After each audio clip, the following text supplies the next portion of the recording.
బాబు కావాలంటే బాబు కాదు కావాల్సింది. బాబు 14 సంవత్సరాలు ముఖ్యమంత్రి ఎవరికైనా జాబులు ఇచ్చాడా? వాళ్ళు కొడుక్కి ఇచ్చుకున్నాడు. ఇప్పుడు విశాఖపట్నంలో బాలకృష్ణ అల్లుడికి ఇస్తాడట, భరత్కి. ఎందుకు? ఆ కులమే వెళ్ళాలట మనల్ని 40 సంవత్సరాలు, ఈ కులమే వెళ్ళాలట 77 సంవత్సరాలు. ఆ 2 కులాలైనా మనల్ని వెళ్ళాలి. అసలు కుల పాలనని అంతం చేయమని పిల్లేస్తా. ఒక కుటుంబంలో ఒకరికంటే ఎక్కువ ఎమ్మెల్యే ఎంపీ ఉండకూడదని చంద్రబాబు, హరికృష్ణ, బాలకృష్ణ, ఈ కృష్ణ, పురంధేశ్వరి, ఇంకా పేర్లే తెలియదు. ఇప్పుడు మనవడు పుట్టాడట భరతో విశాఖపట్నం ఎంపీ అట. ఏం చేస్తావు? ఉన్నదంతా ఇవేనా ఉంటావు అమ్మిడానిక? ఈ కుల పాలన ఎందుకు? అంబేద్కర్ పాలన కావాలి, గద్దరన్న పాలన కావాలి, బహుజనుల పాలన కావాలి. చెప్పాను కదా 100 సార్లు అని చెప్పుంటాను. బీఎస్పీ ఆర్ఎస్ ప్రవీణ్ తొత్తుగా అమ్ముడుపోతాడని. ఇప్పుడు అమ్ముడుపోయాడా లేదా?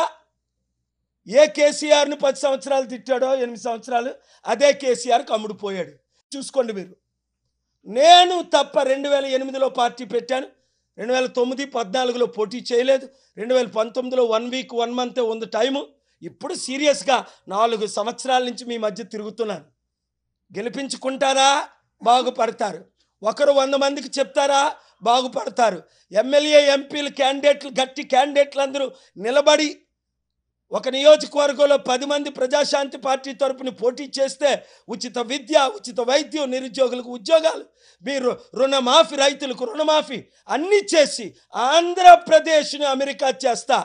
ఎంపీ అయితే సెంట్రల్ మినిస్టర్, సీఎం అయితే 175 నియోజకవర్గాల్లో చారిటీ డబ్బు తీసుకొచ్చి గెలిపించిన నియోజకవర్గానికి మాత్రమే 100 కోట్లు ఇస్తానని అప్పుడు చెప్పాను. 2019లో టైం లేదన్నారు. రైట్, ఇప్పుడు టైం ఉంది కదా.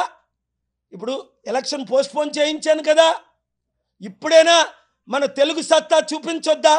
ఈ మోదీకి, మోదీ తొత్తులకి, బాబు పవన్కి చూపించాలా వద్దా? రండి కలిసి పోరాడదాం. 7569441275 రవికుమార్ గారికి మీ రెజమీలు పంపించండి. ఎమ్మెల్యే క్యాండిడేట్లు, ఎంపీ క్యాండిడేట్లు రెజమీని తెలంగాణ నుండి, ఆంధ్రప్రదేశ్ నుండి పంపించండి. పాలన రావాలి, పాలన మారాలని 120 మంది ఐఏఎస్, ఐపీఎస్ ఆఫీసర్లు, ప్రొఫెసర్స్, డాక్టర్స్, ఇంజనీర్స్, ఎడ్యుకేటెడ్ అంతా మనకే సపోర్ట్ ఇస్తున్నారు.